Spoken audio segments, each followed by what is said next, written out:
দেখো আজ মুগের ডাল করব। এই ডালটা আমি একটুখানি হালকা করে ভেজে নেব। ডালটা আমার ভাজা হয়ে গেছে, এবার আমি ভালো করে ধুয়ে নেব, নামিয়ে দিয়ে প্রেসারে একটা সিটি মেরে নেব।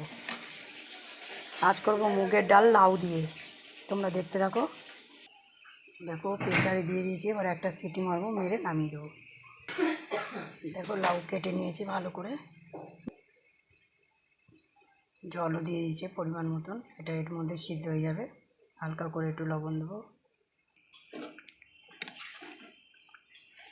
দেখো লাউ আর ডাল আমার সিদ্ধ হয়ে গেছে, এবার তেলে ছুঁকে নেব। কড়াইয়ে তেল দিয়ে তেল গরম হয়ে গেছে, শুকনো লঙ্কা আর একটু সর্ষে তেলের মধ্যে দিয়ে দিলাম। দেখো ডালটা ছেড়ে দেবো এবার।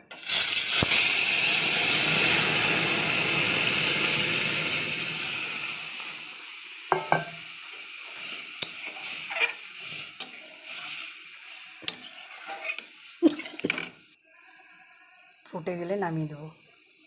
দেখো ডালটা ফুটে গেছে, এবার নামিয়ে দেবো।